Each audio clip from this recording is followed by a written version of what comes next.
Vamos a iniciar nuestro estudio de Romanos, que es la carta que está después de Hechos.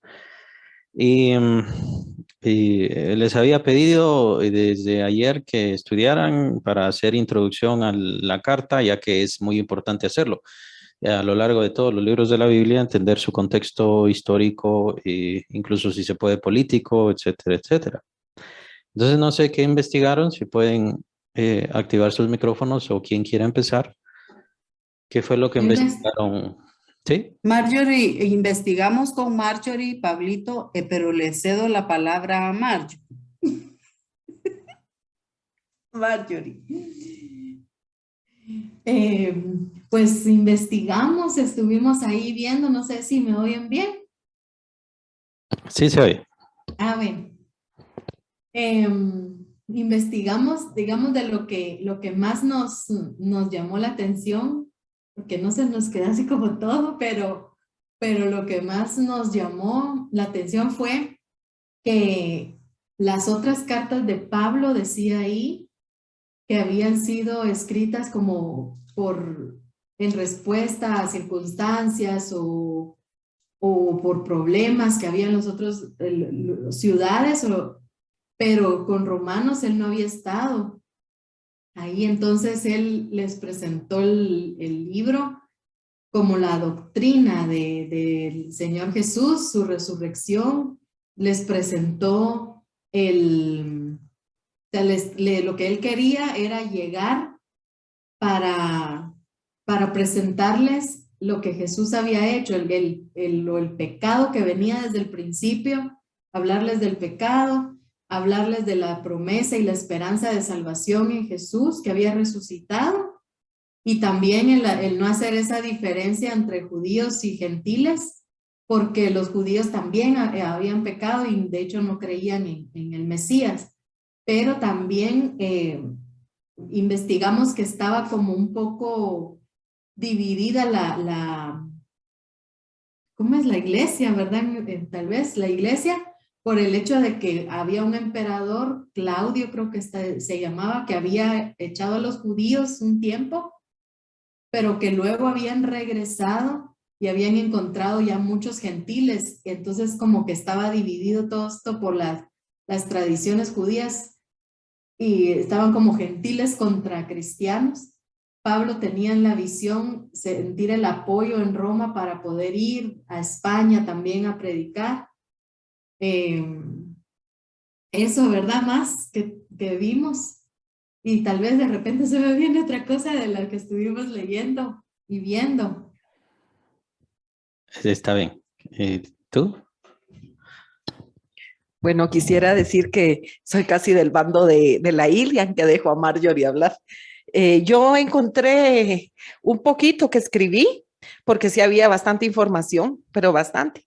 Pero no la podía yo agarrar toda. Entonces, solo tengo estos pequeños detalles que son como que en otra parte de como Marjorie encontró y la Ilian por el lado de los cristianos. Entonces, voy a leer lo que encontré. Y dice que los romanos eran politeístas. Esto significa que tenían muchos dioses. El más importante que ellos tenían era Júpiter y lo llamaban el óptimo máximo, o sea, el mejor y el mayor de todos.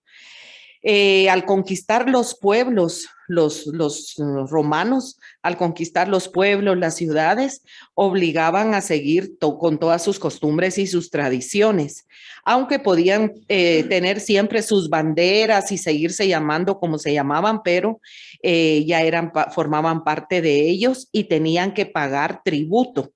Eso era bien importante, obligatorio pagar impuestos. Dice Herodes, los tenía como cautivos y así fue como se fueron desarrollando allí en Roma y se fue haciendo cada día más perdido todo porque eran demasiados los dioses que tenían por todo, entonces se contaminaban todos. Hasta ahí nada más ellos. Perdón. Está bien. Buenas tardes, Marisol, bienvenida. Estamos en la introducción de la carta a los romanos. No sé si investigaste algo sobre Roma, sobre los romanos. o sobre esta carta. En ese momento, ¿sí? Buenas tardes. Gracias, Pablo David. Sí, pero sí se me enredó un poquito el tema. Mejor voy a esperar que me expliques. Gracias. Bueno. Sí, es obviamente bastante grande y la introducción en este caso pues es Roma, ¿no? O sea, estamos hablando del Imperio Romano, que es el imperio más importante que ha existido en la humanidad. Aunque formalmente el más grande ha sido el otomano, pero en realidad no, bueno, sí tenemos mucha influencia, especialmente nosotros por España, pero no, bueno, son más famosos los romanos, diría yo. Tiene mucha influencia de los griegos, por cierto. Roma recibió mucha influencia de los griegos. La situación con Roma era ya un cambio de gobierno, ya no era como los imperios de antes, tipo el babilónico, ¿no? Que si recordamos la historia en el Antiguo Testamento sobre los babilónicos, ellos acostumbraban invadir, conquistar y se llevaban a un pueblo y se lo llevaban a otro lugar y a los de ese otro lugar se los llevaban a este pueblo que acababan de conquistar, así. Entonces, lo que procuraban los babilonios era como destruir la idiosincrasia, el pensamiento, la cultura, incluso el patriotismo, si queremos llamarle así, aunque en ese momento no existían naciones. Pero la identidad étnica, ¿no? Sería tal vez lo más adecuado para entenderlo. En cambio, Roma no. Los romanos, como ustedes mencionaron, no procuraban destruir las naciones y la etnia de las personas, sus creencias, incluso casi no se metían mucho en la situación de los dioses. Lo vemos en el caso del arresto del Señor Jesús cuando Pilato les dice, miren, pero esta discusión que ustedes tienen es sobre sus dioses, entonces ahí nosotros no nos metemos. Eso lo menciona Poncio Pilato respecto al arresto del Señor Jesús y las acusaciones que estaban haciendo contra él. Entonces, nos da a entender cómo era la situación con Roma. Roma en realidad no estaba preocupada de que estos dioses seguían o aquellos dioses seguían. Ellos simplemente con que estuvieran cobrando impuestos y etcétera, etcétera, les dejaban cierta libertad. Porque también existía un voraz sometimiento a lo cual tenían los pueblos, del cual obviamente fueron víctimas. Jerusalén es donde nosotros lo mejor reconocemos, ya que cuando están los discípulos y el Señor Jesús viendo lo maravilloso, lo bonito, lo lindo del templo de Herodes que había construido el rey Herodes, pues el Señor les da una profecía, ¿no? ¿Se acuerdan de aquella profecía? Veis este templo, de cierto os digo que no quedará piedra sobre piedra sin que sea removido. Esa es la profecía que da el Señor que se cumple en el año 70 después de Cristo, en donde el general romano Tito es el que entra y entonces destruye toda la ciudad. Obviamente la matanza fue espantosa y entre esa la situación fue que la destrucción del segundo templo. De ahí no se levantó más, hasta que ya muchos siglos después, pues levantaron el Imperio Otomano, la mezquita que ahora nosotros conocemos, la mezquita con la cúpula de la roca, la Al-Aqsa Aqsa. Entonces, la situación con los romanos es así. Mientras pagaran impuestos, mientras fueran vasallos de ellos, entonces ellos los dejaban tranquilos. Si había problemas, si había discusión, si había situación, si había revueltas, entonces entraban y aplastaban todo. Entonces eran bastante prácticos y muy efectivos, obviamente, en su forma de proceder. Muchas de nuestras leyes actuales se derivan precisamente de la ley romana. Así que fueron muy avanzados también en cuanto a su inteligencia. Lo que mencioné sobre Herodes es algo también muy importante, ya que incluso a los pueblos les dejaban sus reyes. Si tenían un rey, lo dejaban, no había ningún problema. Si había alguna estirpe, alguna cosa, y entonces había que ponerlo como rey, pues lo dejaban. Es lo mismo el caso de Cleopatra, la misma historia, ¿verdad? Entonces dejaban a estos reyes, solo que estos reyes se volvían vasallos de Roma. Roma los gobernaba, ¿verdad? La situación con los dioses, sí, es cierto, era politeístas, solo que también la situación era que el emperador era un dios.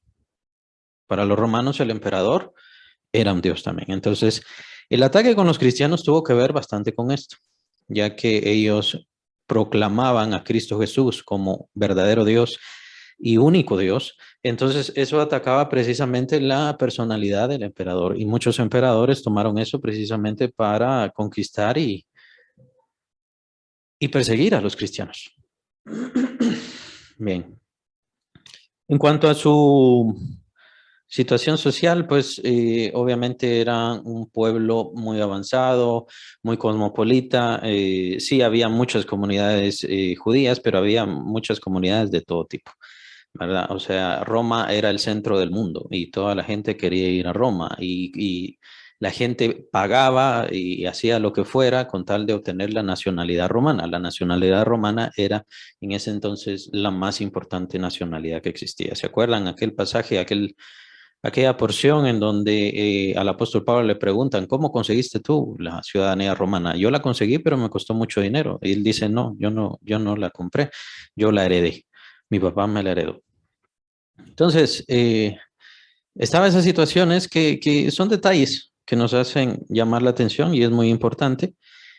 Algo bien importante con respecto a esto es que no es un libro, es una carta, ¿verdad? Entonces, por eso tiene saludo y tiene despedida, ¿verdad? Tiene ciertas recomendaciones personales, precisamente porque no es un libro teológico, sino es una carta. Entonces, todas esas partes de la carta se mantienen y son bien útiles. De hecho, hoy vamos a explorar algunas de ellas. Bienvenida, Grisel, buenas tardes. Bienvenida, Linda, buenas tardes.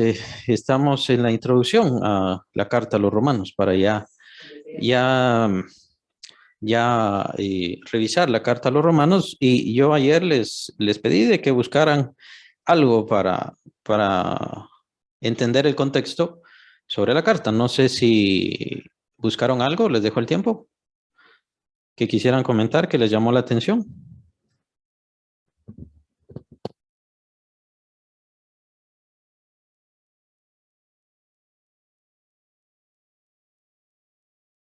O creo que no.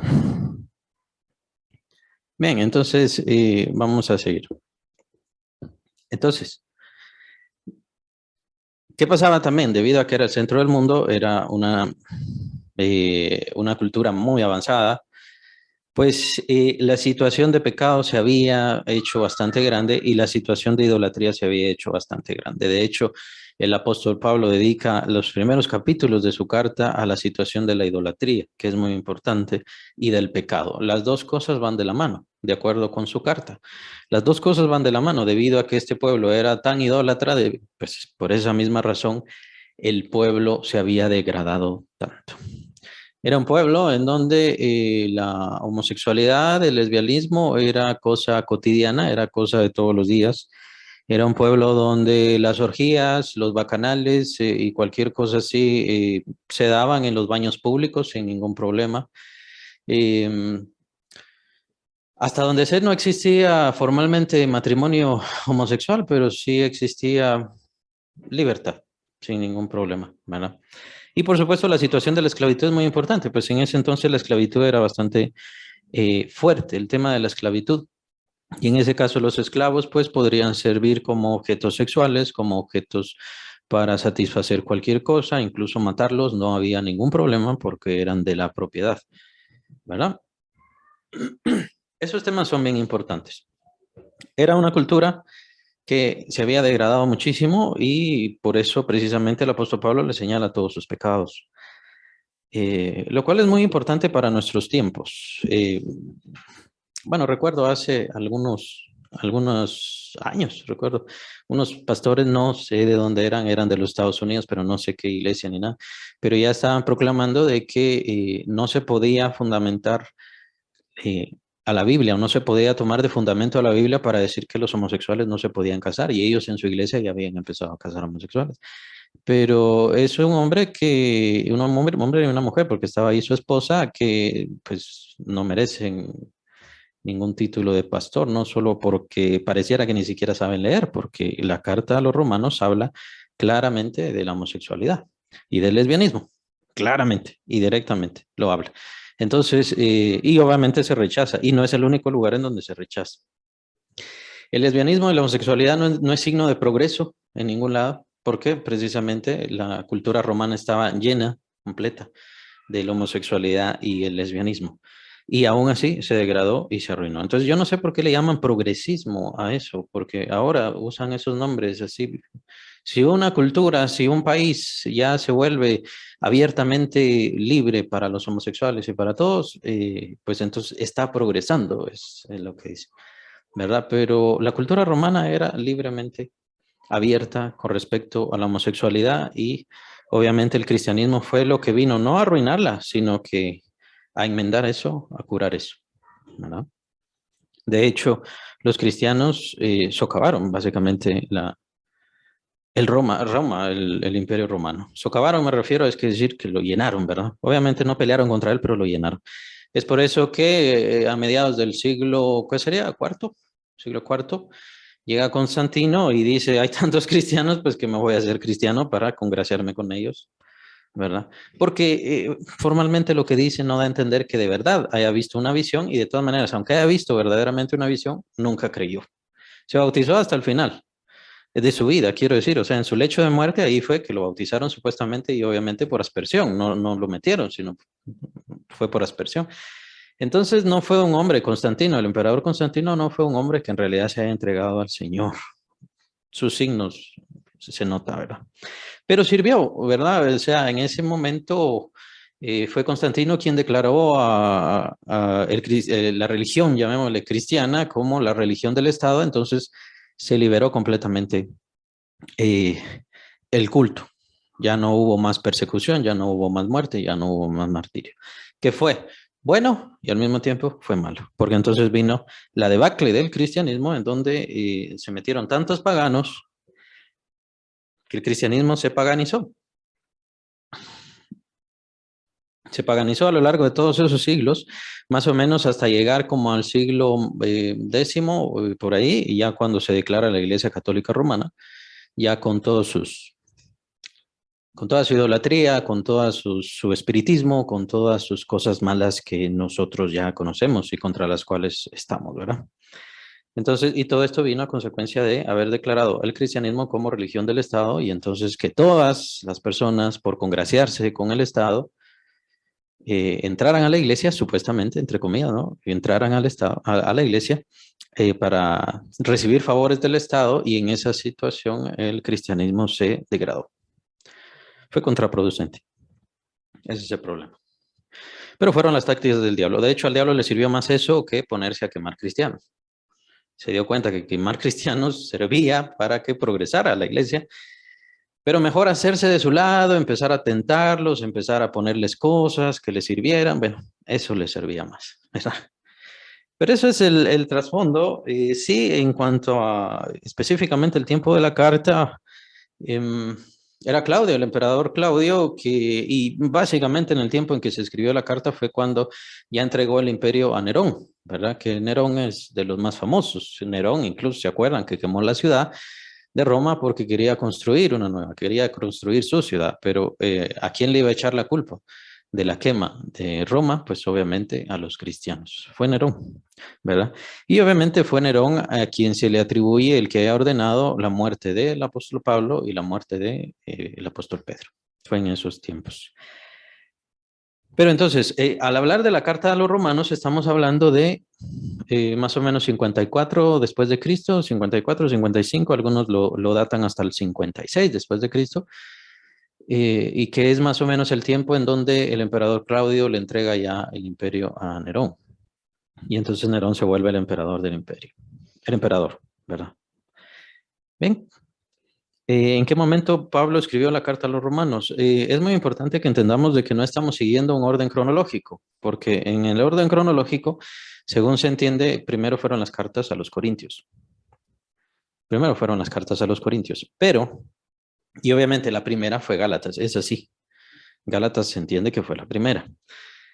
Corintios y Romanos, las cartas a los corintios y la carta de Romanos, perdón, se escribieron aproximadamente en el tercer viaje misionero del apóstol Pablo. Y más específicamente, Romanos al final del tercer viaje misionero y Corintios en medio del primer viaje misionero. Es decir, en su estadía. ¿Ah?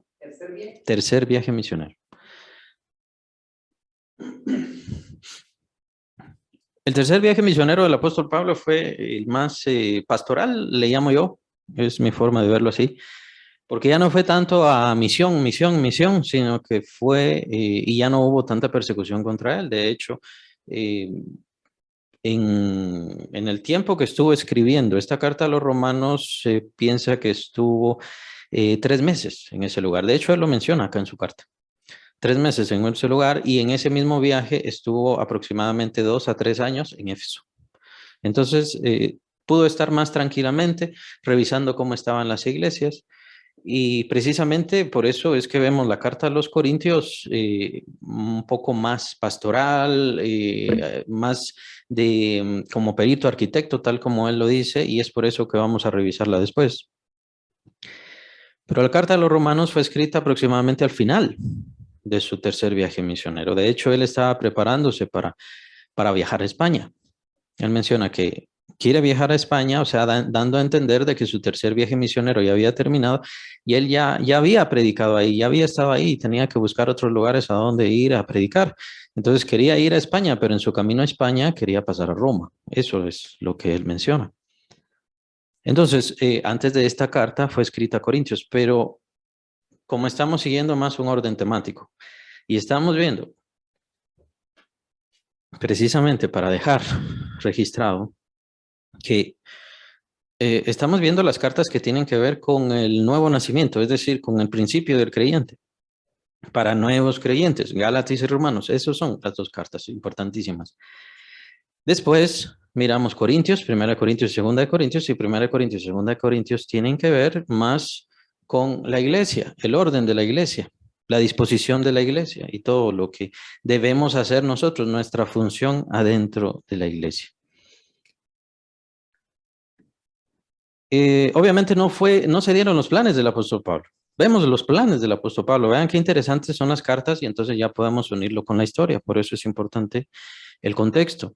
El apóstol Pablo estaba terminando su tercer viaje misionero y entonces estaba preparándose para regresar, quería ir a Jerusalén, y entonces de Jerusalén estaba pensando partir hacia España, pero quería pasar entonces por Roma. ¿Qué fue lo que sucede entonces? ¿Se acuerdan el tumulto en Jerusalén? Es entonces cuando lo quieren matar los judíos ahí, y entonces es cuando lo arrestan. Entonces el apóstol Pablo pasa una temporada arrestado ahí en esa área del Asia Menor, y después se lo llevan a Roma, donde está arrestado nuevamente, pasa el tiempo arrestado. Y su viaje a Roma, pues obviamente sabemos que fue caótico, pero muy espiritual y muy importante, ¿verdad? Básicamente esa es la historia. No sé si hay dudas hasta acá o comentarios. ¿Alguien quiere comentar? ¿Alguna quiere comentar algo?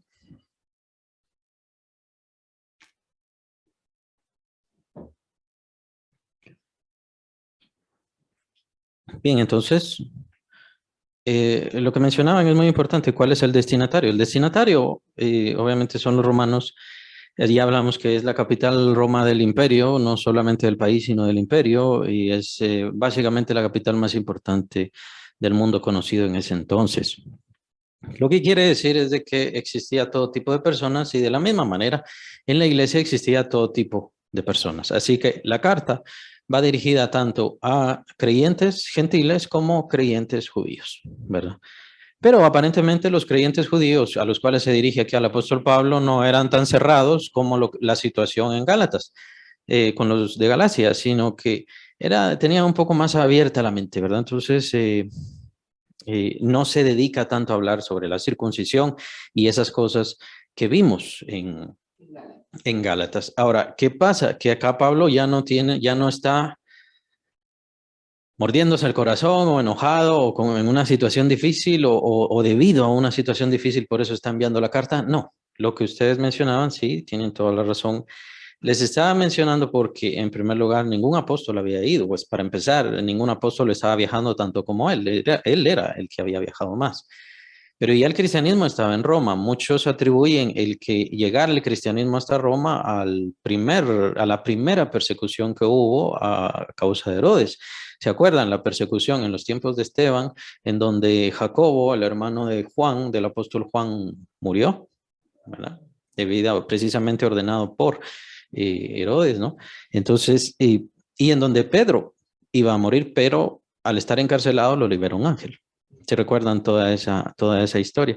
Pues a causa de toda esa persecución los cristianos salieron, y se cree que es a causa de toda esa persecución que el cristianismo llegó, obviamente, a causa y a través de muchos tumultos y problemas y situaciones, llegó a Roma. Ahora, de hecho, vamos a ver algunos casos en donde los mismos colaboradores del apóstol Pablo llegaron a tener tal entrega al Señor, no sé ni cómo llamarle, tal necesidad de entregarse a la misión, que vemos a colaboradores del apóstol que vimos en Corinto, que vimos incluso en Asia, y que están trabajando precisamente en Roma. El apóstol Pablo les saluda, ¿verdad? Trabajando en Roma.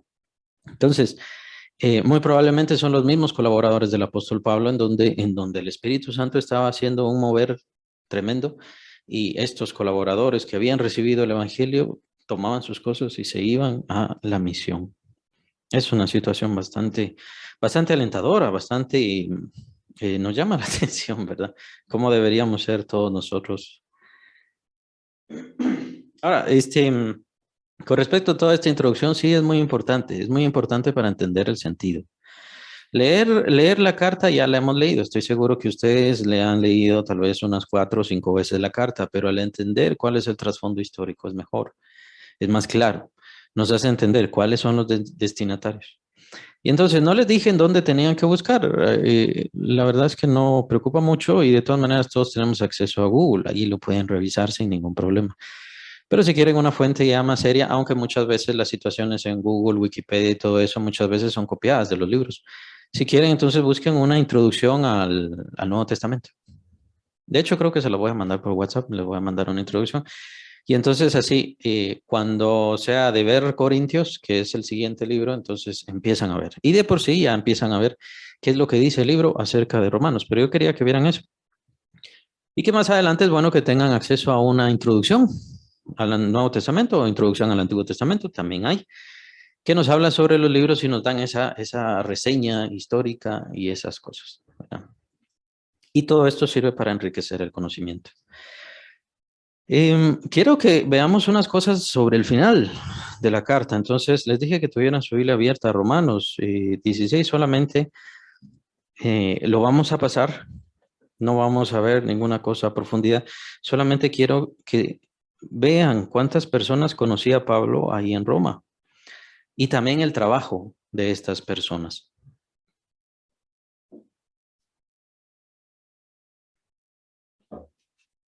Romanos 16, 3.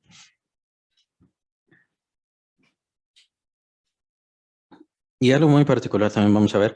Saludad a Priscila y Aquila. Dice versículo 3, Romanos 16. Saludad a Priscila y Aquila, mis colaboradores en Cristo Jesús. Mire, ¿a quiénes les está hablando? A los romanos. Y les dice, saluden a Priscila y Aquila. Priscila y Aquila son muy conocidos a lo largo de toda la historia en Hechos, ¿no? Se recuerdan que Priscila y Aquila, ellos empezaron y tenían el mismo oficio que el apóstol Pablo. Y de hecho trabajaban juntos. Entonces, ¿qué fue lo que pasó en esa situación? Ellos aprendieron tanto del apóstol Pablo al estar cerca, y el apóstol Pablo les enseñaba tanto la doctrina, que se volvieron grandes pastores. Ellos tenían una iglesia, a donde iban, tenían una iglesia, establecían una iglesia en su casa. Y también Priscila y Aquila fueron los que le enseñaron correctamente el evangelio a Apolos, aquel gran predicador y evangelista, ¿no? Entonces, y se menciona varias veces en Corintios también se menciona Priscila y Aquila. Entonces, son una pareja muy trabajadora, que el apóstol Pablo diga, mis colaboradores, ¿no? Trabajan conmigo, están cerca de mí, son muy conocidos de mí, ¿no? Entonces, Priscila y Aquila estaba en Roma y era lo que les comentaba. Muchos de los colaboradores y mucho del trabajo del apóstol Pablo se había hecho tan grande que habían ido ya a Roma a visitar. De hecho, Priscila y Aquila también, habiéndose convertido, fueron perseguidos. Fueron perseguidos, tuvieron que dejar su casa y todo lo que tenían, fueron perseguidos. ¿Qué hicieron ellos? Evangelizar, establecer nuevas iglesias, nuevas comunidades de fe. Qué ejemplo tan importante, ¿no? Si nos llega a pasar a todos nosotros que tenemos que dejar nuestras casas, nuestros hogares o nuestros países, entonces, ¿qué debemos hacer? Qué bueno sería seguir el ejemplo de Priscila y Aquila. Expusieron su vida por mí, dice, hablando de Priscila y Aquila, versículo 4. A los cuales no solo doy gracias, sino también todas las iglesias de los gentiles. Vean cómo eran de conocidos en todas las iglesias. Eran una pareja muy trabajadora. Eran una pareja que hacía muchas cosas. Saludad también a la iglesia de su casa. Saludad a Epeneto, amado mío, que es el primer fruto de Acaya para Cristo. Nuevamente, otro fruto de Acaya, o sea, otro fruto de Grecia. Acaya era en Grecia. Entonces, él, Epeneto, se había ido a Roma a predicar. Saludad a María, la cual ha trabajado mucho entre vosotros. Vean cómo todos estos colaboradores del apóstol son trabajadores, trabajan, se esfuerzan. Y vamos a ver cómo habla así el apóstol Pablo. Siempre les da estos adjetivos: colaborador mío, cómo ha trabajado, cómo se esfuerza. Saludad, versículo 7, saludad a Andrónico y a Junias, mis parientes. Es algo muy particular, ¿no? Ver que el apóstol Pablo menciona a sus parientes. No sabemos si eran tíos, si eran primos, si eran qué. El apóstol Pablo los menciona muy, un poquito aparte, ¿no? No tiene como una situación muy personal con ellos, dando a entender que no es su familia directa. No sabemos si son hermanos, no creo que sean hermanos porque no creo que los mencione de esa manera. Solamente dice mis parientes, pero estaban allá. ¿Y qué dice? Mis compañeros de prisiones. Ellos son mis compañeros de prisiones. Son mis parientes, pero han trabajado conmigo, los cuales son muy estimados entre los apóstoles y que también fueron antes de mí en Cristo. Vean qué importante es esto, ¿no? Y cómo es la situación de las iglesias hoy. Porque si usted se sale de la iglesia, usted está muerto para la iglesia, ¿no? Vea cómo es la situación de hoy y cómo debemos cambiar todas esas cosas. Es que se pasó con los de aquella otra denominación o está con aquella otra denominación, entonces ya no tiene nada que ver. No debemos ser así. El apóstol Pablo está saludando a todas estas personas que están fundando iglesias, fundando comunidades de fe y le sigue queriendo, le sigue amando sin ningún problema. Tiene compañerismo con todos ellos. Es muy importante esa forma de iglesia, que es la primera iglesia y que es el ejemplo de iglesia para todos. Muy estimado entre los apóstoles y también fueron antes de mí en Cristo. Perdón, versículo 8. Saludad a Amplias, amado mío en el Señor. Saludad a Urbano, nuestro colaborador en Cristo Jesús, y a Estaquis, amado mío. Saludad a Apeles, aprobado en Cristo. Saludad a los de la casa de Aristóbulo. Saludad a Herodión, mi pariente, otra vez, otro pariente. Saludad a los de la casa de Narciso, los cuales están en el Señor. Saludad a Trifena y a Trifosa, las cuales trabajan en el Señor. Saludad a la amada Pérsida, la cual ha trabajado mucho en el Señor. Vean que el apóstol Pablo no tiene ninguna característica de machismo ni nada. Las mujeres trabajaban y evangelizaban sin ningún problema, ¿verdad? En esos tiempos. Y el apóstol lo reconocía bastante. Saludad a Rufo, escogidos en el Señor, y a su madre y mía. Saludad a Asincrito, a Flegonte, a Hermas, a Patrobas, a Hermes y a los hermanos que están en ellos. Saludad a Filólogo, a Julia, a Nereo y a su hermana, a Olimpas, y a todos los santos que están entre ellos. Saludados los unos a los otros con ósculo santo. Os saludan todas las iglesias de Cristo. Mas os ruego, hermanos, que os fijéis en los que causan divisiones y tropiezos, en contra de la doctrina que vosotros habéis aprendido, y que os apartéis de ellos, porque tales personas no sirven a nuestro Señor Jesucristo, sino a sus propios vientres, y con suaves palabras y lisonjas engañan los corazones de los ingenuos. Esa parte no vamos a entrar, solamente estamos viendo la situación de las salutaciones. El apóstol Pablo está saludando, como les mencionaba, es una carta. Porque vuestra obediencia ha venido a ser notoria a todos, así que me gozo de vosotros, pero quiero que seáis sabios para el bien e ingenuos para el mal. Vea, qué importante es. La comunidad estaba trabajando tanto que ya era notoria su fe. Vuestra obediencia ha venido a ser notoria a todos. Era muy importante. Versículo 20. Y el Dios de paz aplastará en breve a Satanás bajo vuestros pies. La gracia de nuestro Señor Jesucristo sea con vosotros. Os saludan Timoteo. O sea, Timoteo, otro de sus grandes colaboradores y compañeros, mi colaborador, estaba con él en ese tiempo. Lucio, Jasón y Sosípater, mis parientes, otros parientes que estaban trabajando con él. Pero me parece un poco impersonal, entonces no creo que esté hablando de hermanos ni personas muy cercanas, tal vez primos o primos lejanos o algo así. Y vean, versículo 22, yo Tercio, que escribí la epístola, os saludo en el Señor. Esta es una característica muy importante también. Ya lo habíamos visto en Gálatas y se los había mencionado y que lo menciona el apóstol Pablo en Tesalonicenses. De todas mis cartas, dice el apóstol Pablo, soy yo quien escribe la salutación final. Ese es el sello de mis cartas. Él lo menciona, el apóstol Pablo. Y aquí lo que vemos es nuevamente otro amanuense, que es Tercio, es el que escribe la carta a los romanos. Puede ser esa la situación con las variaciones en el griego, debido a que hay algunos, pues les encanta la palabra eruditos, ¿no? Que le llaman eruditos, que dicen que las cartas del apóstol Pablo son Gálatas y Romanos. De hecho, hay quienes dicen solo Gálatas y Romanos. Hay quienes todavía se estiran la libertad para decir Corintios también es del apóstol Pablo, primera y segunda de Corintios. Pero la verdad es que sí, tenemos que entender que hay ciertas diferencias debido a que el apóstol Pablo usó a diferentes amanuenses, a diferentes escribas, eran los que escribían sus cartas. Tercio es el que escribe Romanos. Os saluda Gayo, hospedador mío, y de toda la iglesia. Os saluda Erasto. Vean qué bonita era en ese tiempo. Ahora ya, ya no es muy bueno estar hospedando personas, ¿verdad? Pero en aquel tiempo él estaba en la casa de Gayo. Ahí era donde se hospedaba. Os saluda Erasto, tesorero de la ciudad, y el hermano Cuarto. La gracia de nuestro Señor Jesucristo sea con todos vosotros. Amén. Vean este Erasto. Os saluda Erasto, tesorero de la ciudad. ¿Qué quiere decir? Tesorero de la ciudad. No. Era un hombre rico. Era un hombre rico y de muy buena posición. Era tesorero de la ciudad en donde él estaba, ¿verdad? Entonces, lo que quiero decir con eso es de que no era gente pobre. El apóstol Pablo no solamente buscaba gente pobre. El mensaje del Señor Jesucristo es absolutamente para todos y es lo que debe enseñarnos esta carta a los romanos, que el mensaje de nuestro Señor Jesucristo es para todos. Esas son las recomendaciones que les doy. Sí es bueno que tengan un libro o que conozcan un libro o que tengan ese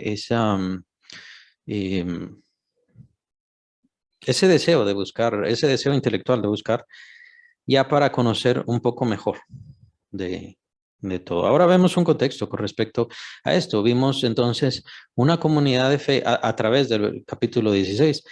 Vemos una comunidad de fe que trabaja, que se esfuerza. Vemos colaboradores del apóstol Pablo que estuvieron con él batallando en Grecia y entonces se fueron, ellos solos se fueron a Roma. El apóstol Pablo seguía en las misiones y seguía en sus viajes misioneros, pero ellos se fueron a Roma de una vez a hablar la palabra del Señor y a establecer comunidades de la iglesia.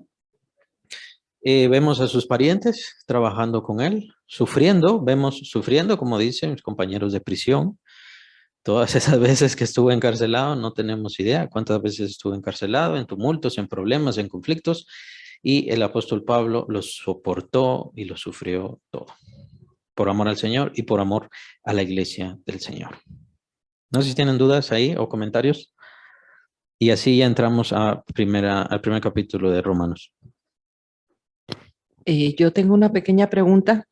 Aquí cuando habla de Tercio, que fue el que escribió, ¿Pablo se la dictaba o...? Sí, Pablo se la dictaba. Esa es otra cosa que, bueno, sí, miren, sí es bueno, como les comentaba, las introducciones a la Biblia son muy importantes, Nuevo Testamento, Antiguo Testamento. Pero hay muchas ideas que los teólogos ponen y lo ponen de forma ignorante. El hecho de que Tercio haya escrito no quiere decir de que sea coautor. Como escuché, de hecho, a un pastor que no es solo pastor, sino que es doctor en teología, decir que Timoteo fue coautor con el apóstol Pablo de alguna de sus cartas, lo cual es ilógico, ¿verdad? Es completamente ilógico. Pueden haber ciertas variaciones con respecto al lenguaje o a la forma de escribir, pero el autor genuino era el apóstol Pablo. Definitivamente era el apóstol Pablo. Puede ser que esas variantes en el lenguaje y en los manuscritos puede ser que haya dado pie a que algunos, como les comento, dijeran el apóstol Pablo solo escribió Gálatas y Romanos. Pero por sobre todas las cosas entendemos que este libro nos lo dio Dios, es el Señor quien nos lo ha dado, quien nos lo ha transmitido. Y lo que tenemos en nuestras manos es lo que Él permitió que fuera correcto y genuino, inspirado por Él, y que llegara a nuestras manos. Entonces, Debido, obviamente, con esto no se anula la inteligencia, ya que sabemos que existen los apócrifos, ¿verdad? Los deuterocanónicos que tienen la Biblia judía, que tienen la Biblia católica, los cuales nosotros no reconocemos como genuinos. Y de hecho, en los tiempos del Nuevo Testamento se escribieron multitud de manuscritos afuera del canon bíblico, afuera de la verdad del Señor. Entonces, no puede ser que alguien que no sea el apóstol Pablo se haya colado y haya metido, ¿verdad?, uno de sus manuscritos en algo tan sagrado, tan valioso y que está de hecho bañado con tanta sangre como la Biblia. No existe ningún libro, para empezar, es el libro más famoso que existe, sin importar que tanto lo odie el mundo, pero por otro lado es el libro más costoso de toda la historia de la humanidad. ¿Por qué? Porque no tenemos ni la menor idea cuánta sangre tiene este libro. No lo sabemos. De toda la gente que lo protegió, de toda la gente que lo guardó, de toda la gente que lo copió, de toda la gente que lo tradujo, no tenemos la menor idea de cuánta sangre le ha costado a la gente este libro, ¿verdad? Entonces, no nos dejemos llevar, quiero decirles eso, pues no nos dejemos llevar por ideas torcidas de algunos que porque tienen un libro o escribieron un libro y alguna editorial lo publicó, ya con eso tiene autoridad por sobre la Biblia. Ninguno de los libros, introducción a la Biblia, ningún libro de teología, ningún libro de teología sistemática o lo que quieran, ningún libro ha sido bañado con sangre de los mártires, solamente la escritura. Y por cierto, nuestra traducción Reina Valera también ha sido bañada con sangre, como traducción me refiero. Las otras traducciones no. Por eso es que nosotros le tenemos sobre todo estima y aprecio a nuestra traducción. Por supuesto que pueden utilizar otras traducciones, pero que sean accesorias, nada más, y solamente de consulta. Sí, son buenas y son malas en ciertas situaciones también. Pero eso es muy importante. El apóstol Pablo, como les mencionaba con respecto a Gálatas, entiendo yo que su problema eran sus ojos. El aguijón en la carne que menciona el apóstol Pablo, que tenía ese mensajero de Satanás que le abofeteaba y que Dios se lo permitió, entiendo yo, creo yo, que son los ojos, problema en los ojos, ¿verdad? Que tenía. Y es por eso que él al escribir necesitaba amanuenses, o sea, quienes estuvieran ahí escribiendo, y por esa razón es que al final dice el apóstol Pablo en Tesalonicenses, este es el sello de todas mis cartas, que yo de mi mano escribo el final de las cartas, ¿verdad? Y entonces eso ya lo estudiamos al final de Gálatas, lo vimos. Bien, no sé si hay otro comentario.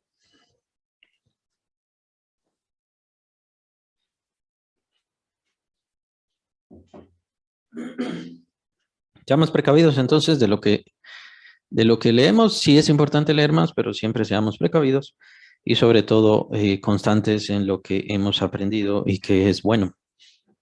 Capítulo 1 de Romanos. Vamos a entrar. Nuevamente, como es carta, por eso es que aparece la palabra salutación. Salutación es saludo.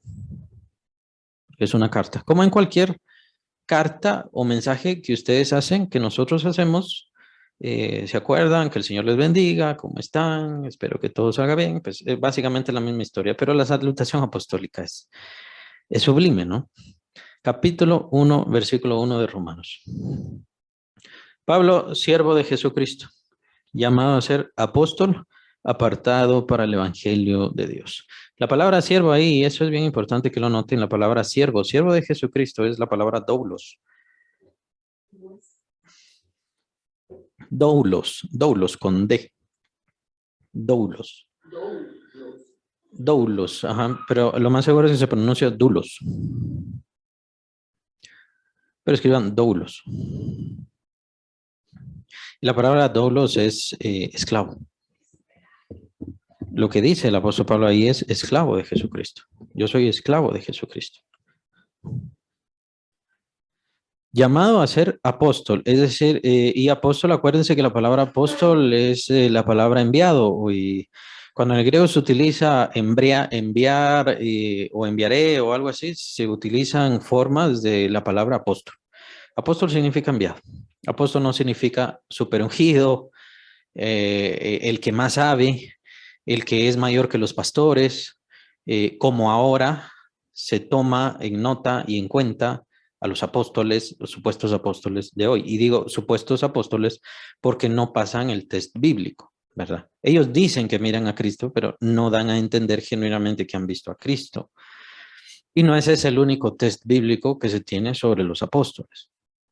Pero el apóstol es un enviado, y es enviado porque el apóstol Pablo es enviado porque recibió, eso ya lo vimos en Gálatas, recibió el evangelio, recibió por revelación. Él mismo dice, yo estuve entre los apóstoles y yo pues la verdad no les aprendí nada. Estuve con ellos y no aprendí nada. Yo el evangelio que recibí y que estoy predicando es el evangelio que lo he recibido directamente por revelación del Señor. Eso lo vimos en Gálatas, en la carta de Gálatas. Entonces, bajo esa perspectiva, el apóstol Pablo ha sido enviado, es decir, recibió la revelación, enviado para dar a conocer el evangelio del Señor Jesús a los gentiles. ¿Y qué es el evangelio del Señor Jesús? O sea, ¿qué es el evangelio? Nuevamente vamos a la raíz de las palabras. Evangelio también es una palabra griega. Evangelio es la palabra que significa buenas nuevas, ¿no? Entonces, por eso sabemos que son buenas nuevas de salvación. ¿Cuáles son las buenas nuevas? La buena nueva es que la salvación es gratuita, es un don que Dios da a todos aquellos que reciben este don. Usted puede decidir si recibe el regalo o si no recibe el regalo. El regalo ahí está. El regalo ahí está. El llamado ahí está. Usted es quien decide si recibe ese regalo o si lo rechaza. Si rechaza ese regalo, lastimosamente, desde ahí, usted ya ha sido condenado o condenada. No queda de otra. Ese es el mensaje del Evangelio. Ese es el mensaje del Evangelio. Apartado para el Evangelio de Dios. Qué importante es eso, ¿no? Apartado para el Evangelio de Dios. Qué formidable forma, qué formidable manera, perdón, de entender el llamado. Yo no soy una persona que se quedó sin nada, no soy una persona que se quedó sin riquezas, no soy una persona que era fariseo, pero me fue mal, entonces me voy a meter a la iglesia. No, yo fui apartado, yo fui tomado, yo fui llamado y fui apartado específicamente para el Evangelio del Señor, para las buenas nuevas de Dios. De hecho, el apóstol Pablo, y eso lo vimos en Gálatas, que menciona él, desde el vientre de mi madre, Dios me apartó. Desde el vientre de mi madre, Dios me apartó. Y qué importante es eso. Lastimosamente nosotros nadie puede ver la predestinación de nadie más. Y la situación con la predestinación sí surge aquí en esta carta a los romanos porque la teología en Romanos es muy elevada. Nos habla del pecado y de sus consecuencias y nos habla de muchísimas cosas de la vida del creyente espiritual. Será un viaje, le podríamos llamar así, un viaje espiritual muy profundo, atravesar Romanos, el cual espero que llegue a cambiar sus pensamientos, su vida, su forma de ser, y que haya transformación en su ser. Ese es el propósito del Evangelio. Al final no estamos haciendo un estudio bíblico porque el estudio bíblico agrada a Dios en sí. Estamos estudiando la palabra de Dios para que transforme nuestras vidas y como ya lo vimos en Gálatas, ante Dios o para el Señor no significa nada la circuncisión o la incircuncisión. Lo único que importa al Señor es una nueva criatura. Que nosotros seamos diferentes. Ese es el fin. Este siervo, fue apartado directamente desde el vientre de su madre para el evangelio de Dios. Pero como no había sido dado el tiempo y necesitaba otras características, entre ellas el griego, entre ellas su cultura helenista, y otras cosas que le sirvieron. Su educación fue importante, pero no fue su educación lo que dividió o lo que hizo mella en las personas. Eso es muy importante. Pues ahora se hace entender un poco que lo más importante es el seminario. El seminario, el estudio bíblico en tal lugar o en determinado lugar. Lo cual es bueno, es importante, es necesario. Pero tiene que haber una relación directa con Dios. Tiene que existir una comunión establecida con Dios y hablar a través de eso. Es Dios quien nos habla directamente a nosotros, al corazón cada uno, y es eso lo que le decimos a las personas. No en una forma audible porque nosotros no podemos oírle, es a través de su espíritu, es a través de ese contacto. Vean que el apóstol Pablo ya había sido llamado, ya había sido apartado, ya había sido predestinado, pero aún así él llegó a ser hasta blasfemo del Señor Jesús. Blasfemo. Blasfemo, ¿verdad? Eso destruyó, vean qué importante es eso, aprovechando, la predestinación que el Señor hace sobre nuestras vidas. Si usted entiende que es predestinado, predestinada, no lo sé, pero no importa lo que pase y no importa lo que haga, el Señor siempre le va a regresar y siempre lo va a hacer entender, ¿verdad? Entonces, no, cuando estamos predestinados, no estamos a la suerte de lo que pasa en el mundo o lo que yo decida. Estamos a la voluntad de Dios y el propósito de Dios se va a cumplir en mí sin importar qué haga yo o qué haga el mundo. Esa es la predestinación, es muy importante. Entonces, puede ser que incluso nosotros hasta dudemos a veces, porque nos pasan cosas difíciles, porque vemos cosas terribles y dudamos la predestinación de Dios. ¿Será que el Señor me ha predestinado? ¿Será que sí existe esto? ¿Será incluso, puede ser que hasta dudemos la salvación, pero es que la predestinación no depende de lo que me pasa, de lo que yo hago, de lo que yo decido o de lo que otros deciden sobre mi vida, sino simple y específicamente lo que Dios decide sobre mi vida y eso es lo único que importa y es lo único que vale. Es lo único que vale. Yo puedo descarriarme tanto, pero el Señor siempre me va a hacer regresar. Siempre. Esa es la predestinación. ¿Cómo sabe uno que es predestinado? No lo sabe. No hay señales en sí. La única señal, diría yo, característica es que el Espíritu Santo le toque a uno el corazón. Y se lo va a decir nada más personalmente porque hasta ahora el Señor no veo nada que diga o que encuentre a alguien que tenga el don de ver quién es predestinado o no es predestinado. No existe. A lo más que llega uno es a uno entender que uno es predestinado. Y eso depende del Espíritu Santo y de la relación que tenemos con Él. Esa era la relación del apóstol Pablo. Se había entregado tanto a la vida del Señor. Y lo que vemos es que aunque sufrió prisiones, sufrió tormentos, sufrió problemas, sufrió desinterés, separación familiar y todo lo demás, aún así él era predestinado. Había sido apartado. Todo lo que había sufrido y todo lo que sufría o sufriría, de todas maneras ya había sido apartado y ese era el propósito. Dios tenía un propósito para su vida, Dios tenía un fin para su vida. Qué importante es la predestinación en ese caso. Y el camino del creyente precisamente es ese camino, el de tener un propósito para su vida. La mayoría de seres humanos, pues, ¿cuál es su propósito en la vida? Pues tener dinero, construir una casa o 5, comprar un carro o 5 y por supuesto su familia. De ahí no pasan. De ahí no llegan más. Tener tal vez un negocio exitoso y aún así aquellas personas, no sé, los dueños de grandes empresas, de grandes corporaciones, ¿ustedes creen que hacen algo más allá de tener casas, dinero, joyas? No hacen nada más. Pero el apóstol tenía un propósito. Lo había perdido todo en este mundo y lo tenía todo por basura, pero él tenía un propósito. Y tenía un propósito que no iba a terminar sino hasta su muerte. Y aún así, el Señor, después de su muerte, hizo que el apóstol Pablo todavía diera fruto. ¿A través de qué? A través de sus cartas. Esas son las características del Evangelio, tal como dice el Señor. Aquel que pierda su vida por causa de mí, la salvará. Aquel que salve su vida, ese la perderá. Aquel que salve su vida en las cosas de este mundo, aquel que salve su vida en la situación de este mundo, en lo que le gusta de este mundo, en lo que le gusta de esta vida, la va a perder o no servirá de nada. Pero aquel que pierda su vida encontrará el verdadero propósito de Dios y el propósito de Dios es que nuestra vida tenga un fin claro, perfecto y eterno. Un propósito santo. No sé si tienen dudas hasta ahí o comentarios. Este es apenas el primer versículo, es la salutación del apóstol.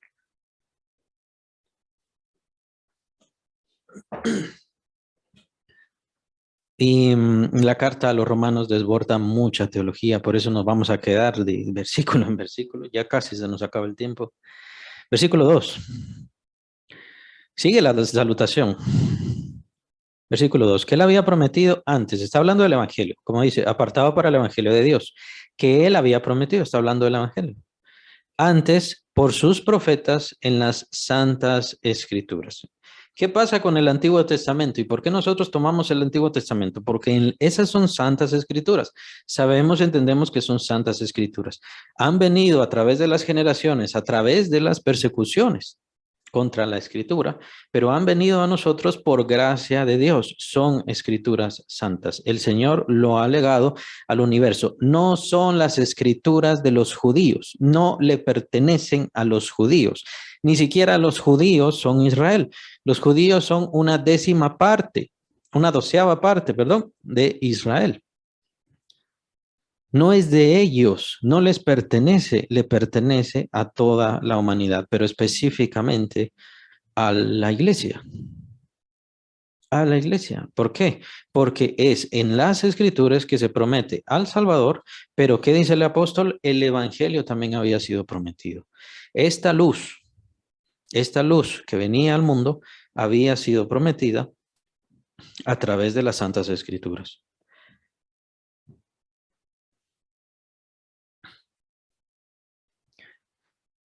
Lo cual nos hace entender una de las características o test de los profetas, hablando aparte, que es un verdadero profeta. El verdadero profeta en el Antiguo Testamento es aquel que habla sobre el evangelio prometido. Y los profetas actuales, si son verdaderamente profetas, haciéndoles un test, si quieren hacerles un test, tienen que hablar sobre el verdadero evangelio del Señor. No sobre que el hombre sea más rico o sobre el hombre sea más feliz, el hombre tenga mayor popularidad o mayor fama, sino el evangelio de nuestro Señor. ¿Qué pasa con estas escrituras? ¿Qué pasa con esto que habían prometido las escrituras? Versículo 3, acerca de su Hijo. Él había prometido, versículo 2, antes por sus profetas en la Santa Escritura. Estamos capítulo 1 de Romanos. Ténganlo abierto ahí. Versículo 2, que él había prometido antes por sus profetas en las Santas Escrituras. Versículo 3, acerca de su Hijo, nuestro Señor Jesucristo, que era del linaje de David según la carne. ¿Se recuerdan como estaba en la introducción? Estamos hablando de que los destinatarios de la carta eran gentiles, sí, pero también eran judíos. El apóstol Pablo les está hablando a judíos y les está hablando a gentiles. Entonces, vamos a ver esta mezcla. No vamos a ver algo específico nada más dado hacia los judíos o que la carta está dada solamente a los gentiles, como es el caso de Corintios. Casi podemos ver que en Corintios es exclusivamente dada a los gentiles, ¿verdad? También le sirve obviamente a los judíos, pero en esta carta, en Romanos, lo que vamos a ver es una mezcla. Aquí entonces el apóstol nos recuerda, nos hace una remembranza porque sabe que les está hablando a judíos que se han convertido y les está haciendo entender, miren, esto ya fue anunciado, esto fue prometido. Estas cosas el Señor Dios no las trajo solo así. Ustedes han visto el poder del evangelio, ustedes han visto los milagros, porque los colaboradores del apóstol también hacían milagros, también recibieron esos dones. Y ellos iban evangelizando y el Espíritu Santo iba confirmando con poder toda su palabra. Pero el apóstol les está trayendo, miren, sí, está bien, todas esas cosas son importantes, pero todo esto fue prometido. Todo esto tiene un registro que podríamos decir casi legal. Entonces, ¿cuál es el registro? El Antiguo Testamento. Lo que nosotros llamamos el Antiguo Testamento. ¿Hay alguna duda?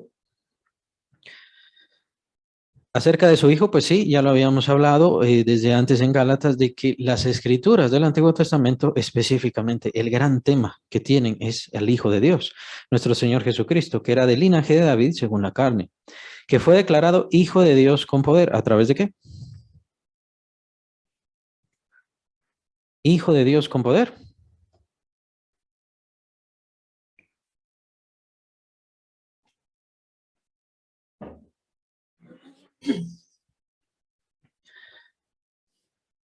Pues en el caso de la vida del Señor Jesucristo, cuando estuvo en su ministerio, en los días de su ministerio, pues el poder obviamente eran sus milagros que se manifestaban.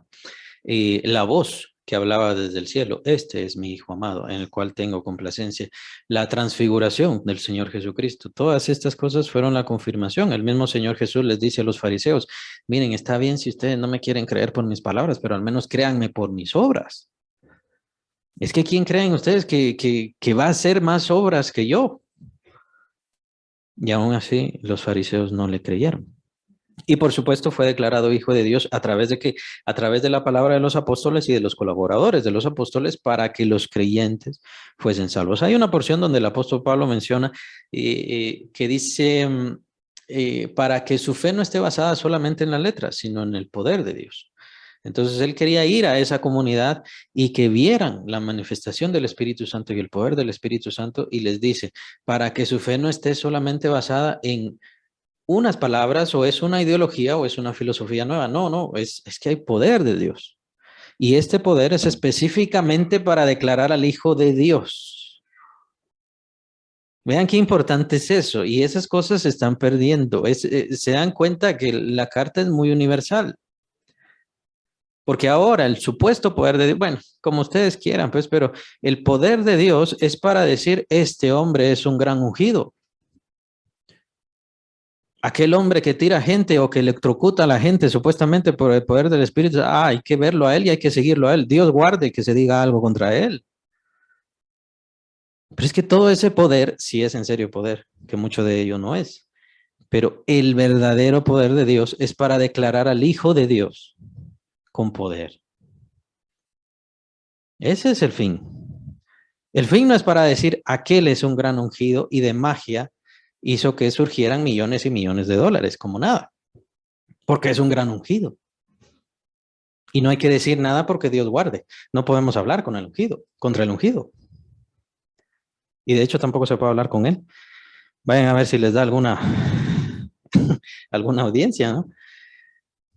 Ese es el evangelio de hoy. El evangelio de hoy es aquella persona que va a surgir a lo grande, ese es el que tiene que hacer milagros para declarar a esa persona como importante. ¿Cómo se ha torcido el evangelio?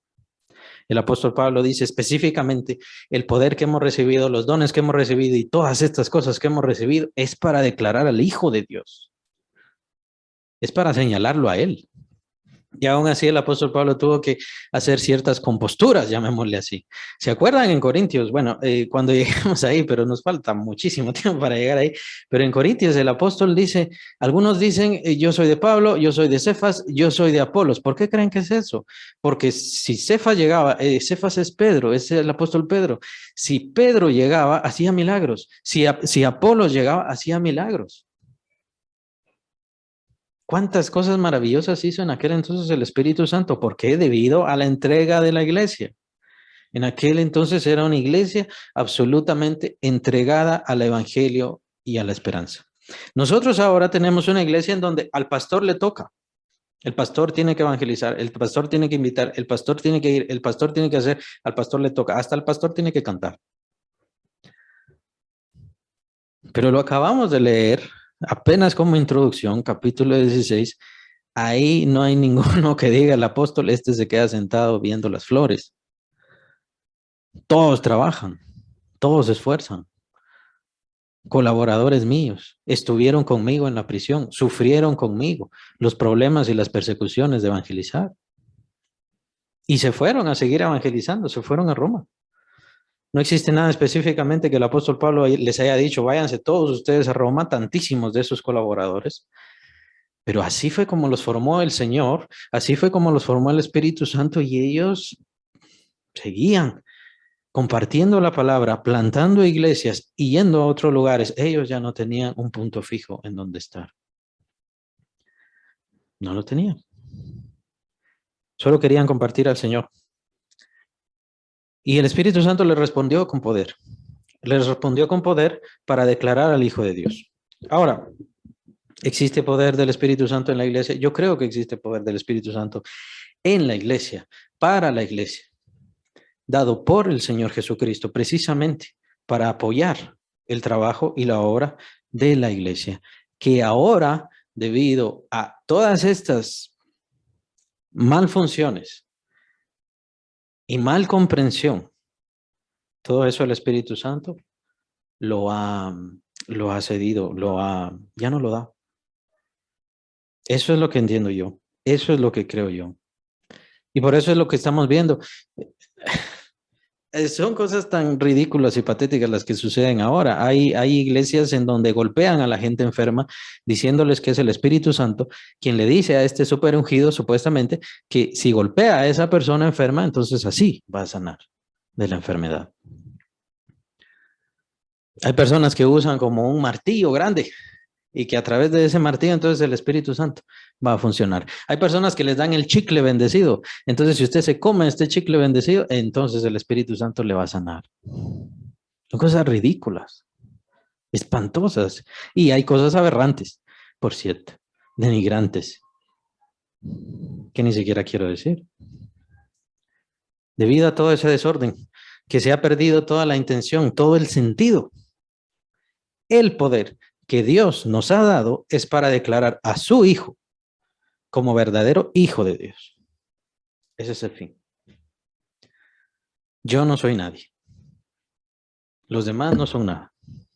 A quien predicamos es al Hijo de Dios. Debido a que la iglesia ha perdido eso, debido a que la iglesia ha dejado eso de lado, porque requiere sacrificio, porque requiere dolor, porque requiere esfuerzo, porque requiere inteligencia y conocimiento, pues el Espíritu Santo ya no hace como antes así. Ya no lo hace. Algunos dicen, pues no es necesario. Pues probablemente. Y al mismo tiempo pienso que sí es necesario en muchos sentidos. ¿Por qué? Porque para muchos el cristianismo está más una filosofía.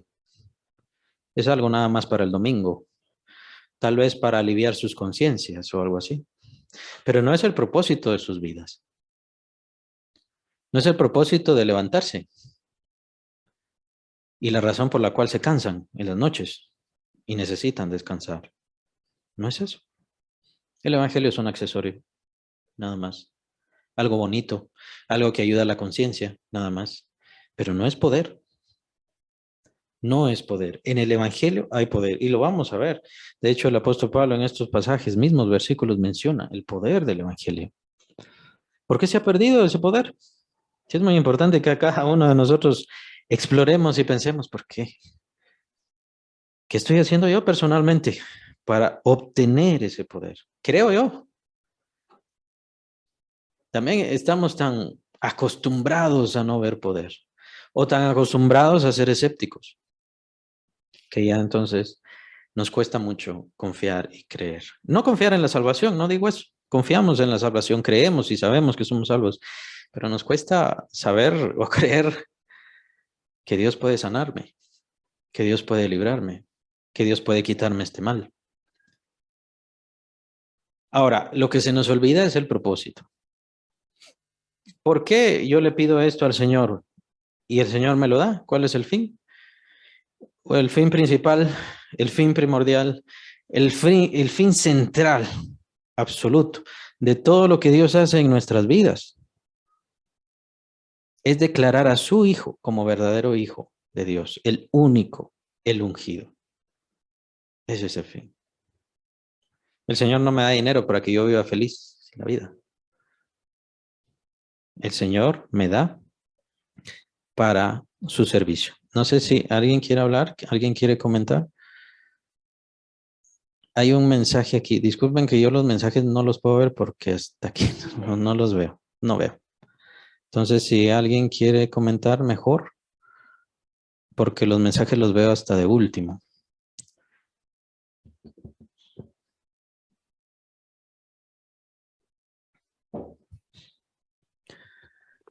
Sí, Pablito, no, yo había escrito ahí de que, como decía el apóstol Pablo, no recuerdo ahorita la cita exacta, pero que para él el vivir es Cristo. Nosotros debemos reflejar a Cristo en nuestra vida y es lo que, pues, muchas veces no hacemos, ¿verdad? No estamos dando un buen testimonio y a raíz de eso de alguna manera somos responsables de que mucha gente se está yendo al infierno. Nadie tiene la vida comprada y muchos están yendo sin Cristo. Porque ¿qué estamos haciendo nosotros? Estamos viviendo como Cristo nos dejó ejemplo. Lo estamos reflejando a Él en nuestra vida.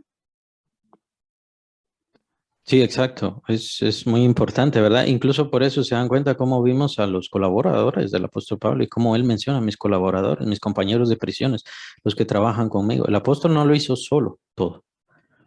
Él tenía la revelación y todo, pero su constante era motivar y el Espíritu Santo tocaba los corazones de esas personas y seguían predicando, iban a otros continentes si era necesario, pero seguían predicando en todo momento, seguían predicando. Y por eso el Espíritu Santo les respaldaba.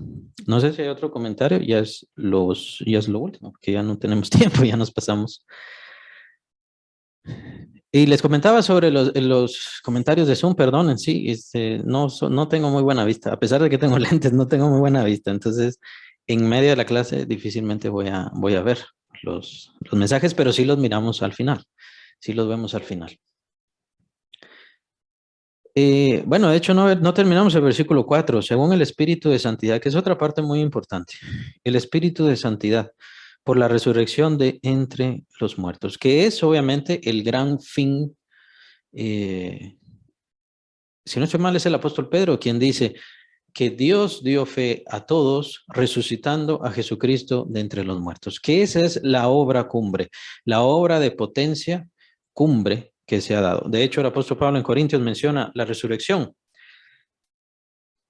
de nuestro Señor Jesucristo como las primicias. Las primicias. Él es el primero. Él es el primero y después viene toda la resurrección de nosotros, todos que resucitemos. Pero el primero fue el Señor Jesucristo. Si Él, de tal manera lo ata el apóstol Pablo en Corintios, que si Él resucitó, nosotros resucitamos. Pero si nosotros no resucitamos, es porque Cristo no resucitó. Es así. Y el apóstol Pablo lo declara de tal manera para que tengamos seguridad absoluta. Ese es el gran fin, la gran exposición de Dios sublime sobre su hijo. Este es verdaderamente mi hijo. Este es el que verdaderamente cumplió la ley. Este es el que hizo todo lo que yo quería y me satisfizo completamente. La resurrección del Señor Jesucristo es obviamente, llamémosle así, de donde tenemos que atar más nuestra fe. Sabemos que el Señor Jesucristo hizo milagros, hizo maravillas, pero la maravilla más absoluta que la hizo Dios en su Hijo es la resurrección de Cristo Jesús. Lo que hace Dios en nosotros, en nuestras vidas, así como lo que hizo en los creyentes en aquel entonces y todas esas maravillas, fue precisamente para certificar la resurrección de Cristo Jesús. Ese es el problema. Ese es el problema que a veces nosotros no creemos en eso. No creemos en eso, especialmente con una educación actual en donde se busca al Jesucristo histórico, y Jesucristo histórico, según los historiadores, según los eruditos teólogos, que creo que ni siquiera cristianos son muchos de ellos, según ellos, pues Jesús no caminó en el agua, Jesús no hizo ningún milagro, solo hablaba bonito. Pero si quitamos todo eso, tenemos que quitar la resurrección del Señor Jesucristo. Que Jesús no nació de una virgen, que en ese momento era virgen, después ya no. Pero en ese momento que Jesús no nació así, sino que nació de alguien más, tal vez un soldado romano era el papá, etcétera, etcétera.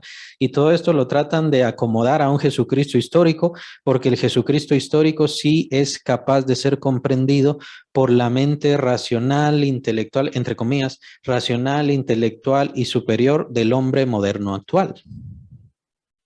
Por eso es que se inventan esta cosa del Jesucristo histórico, en donde quitan todo. El punto es que si van a quitar todas esas cosas, tienen que quitar la resurrección de Cristo. Y si quitan la resurrección de Cristo, deshacen a Cristo completamente en la mente de todos ellos. Ellos creen que hacen algo bueno y lo único que hacen es destruir la idea y la esencia de quién es genuinamente el Señor Jesucristo. Para el apóstol Pablo, la resurrección del Señor Jesucristo era la declaración absoluta de Dios, la declaración absoluta de Dios de que Jesús era su Hijo y Él era el único Salvador, y no solamente el Salvador del mundo, sino también el juez del mundo. Él será el juez del mundo. Y el apóstol Pablo también habla sobre la ira más adelante. Este es el punto central, importante. Entonces, los creyentes estaban basados, veían milagros, pero los milagros apoyaban la resurrección del Señor. Ese era el testimonio que se daba. No era hablar de Pablo, qué tan importante era, qué tan elocuente era, qué tan valioso y maravilloso era, sino que era la resurrección del Señor Jesucristo, la declaración de Jesús como el Hijo de Dios, con poder. Con poder. Lo cual es muy importante, especialmente nosotros todos que tenemos que evangelizar. Nosotros hemos recibido ese poder a través de recibir el mensaje del Señor Jesucristo. Nosotros somos los portadores del mensaje del Señor Jesucristo y ese mensaje tiene poder. Es muy importante. Entonces no es un mensaje que lo tengan nada más los evangelistas, lo acabamos de ver, capítulo 16. El apóstol Pablo no era el único que andaba por arriba y por abajo. El Señor ungió tanto y bendijo tanto a los colaboradores del apóstol que, bueno, ustedes ya saben, vayan a trabajar, viajen a otro lado, viajen a otros países, pónganse a hacer comunidades. Incluso al final de su vida, el apóstol Pablo dice, yo me he quedado solo Lucas está conmigo. Tal vez sí es un reproche, tal vez en cierta forma es un reproche, pero también es una victoria. Todos sus colaboradores seguían sirviendo al Señor, seguían esforzándose y seguían expandiendo el reino de Cristo, obedeciendo al Espíritu Santo, en lugar de estar ahí, pues en la cárcel, que era necesario para el apóstol, eso es cierto, pero era más necesario que predicaran el Evangelio. Es bueno estar con los demás, es bueno estar con la familia, pero es más necesario predicar el Evangelio. Es bueno hacer las cosas que hacemos en nuestro hogar, pero es necesario que prediquemos el Evangelio. Y ese mensaje tiene poder. Es el poder de la resurrección del Señor Jesucristo. En Efesios se me ocurre, pues, que no lo vamos a ver en bastante tiempo cuando entremos a eso, pero desde ya es este poder que opera en los creyentes, dice el apóstol Pablo. Dice el apóstol Pablo en Efesios, yo doblo mis rodillas al Señor y le ruego al Señor que les dé a los creyentes espíritu de sabiduría, entendimiento, conocimiento, que logren entender el poder que han recibido. El poder que opera en ustedes es el mismo poder que operó en Cristo Jesús levantándolo de entre los muertos. Ese es el poder. Y ese es el poder que hemos recibido a través del Evangelio de nuestro Señor, a través del mensaje de nuestro Señor. No solamente hemos sido salvos, sino ahora somos portadores de su Evangelio, somos portadores de la salvación, somos portadores del mensaje. No necesitan, ¿cómo le llaman a eso? La cobertura de nadie. No necesitan la unción especial de algún lugar. Lo que necesitan es entender. Lo que necesitan es entender que han recibido y que ese mensaje no solamente transforma sus vidas, sino que también puede transformar las vidas de todos los que están a su alrededor. Pero eso sí, tienen que obedecer, tienen que hacer, tienen que servir, tienen que aprender a conocer al Espíritu Santo y ser guiados por el Espíritu Santo, que era lo que pasaba con los colaboradores del apóstol Pablo. El apóstol Pablo no dirigía, sí dirigía muchas cosas, pero ya cómo iba a dirigir a los hermanos cuando estaban en Roma, ya es imposible. Pero estos hermanos, por obra del Espíritu Santo, el Espíritu Santo los impulsó, vayan ya a predicar. El apóstol Pablo todavía estaba en su tercer viaje misionero y dice, ya necesito porque ya estos ya se fueron a Roma, pero yo ya no quiero ir a Roma porque no quiero meterme en la obra de otros, quiero ir a España. Pero pasando España, voy a ir a Roma. Eso lo dice el apóstol. Porque los hermanos estaban siendo movidos y tomados y esforzados por el Espíritu Santo, llevados para arriba y para abajo, para arriba y para abajo. Su vida tiene propósito. Nuestras vidas tienen propósito y ese propósito es guiado por el Espíritu Santo. Nuestras vidas tienen poder basado en el Evangelio de Cristo Jesús, no en mi profecía o en el profeta que me habla o el profeta que me dijo y todas esas cosas. Que perdónenme, pero son supersticiones porque no están basadas genuinamente en la verdad de Dios. Solo son supersticiones. supuestamente nuevas unciones, pero no necesitan nuevas unciones porque ya recibieron el Evangelio. Lo que necesitan es creer en esto y vivir esto y ser dirigidas por esto. Eso es lo que hace falta. Eso es lo que hace falta. ¿Se dan cuenta que la cobertura, el apóstol Pablo no daba ninguna cobertura? ¿Se dan cuenta que el apóstol Pablo no daba ninguna dirección? Vayan acá, hagan esto, hagan aquello. No.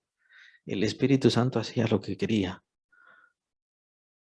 Y se manifestaba en todos aquellos que exponían a Cristo Jesús como el Hijo de Dios con poder. No sé si tienen preguntas.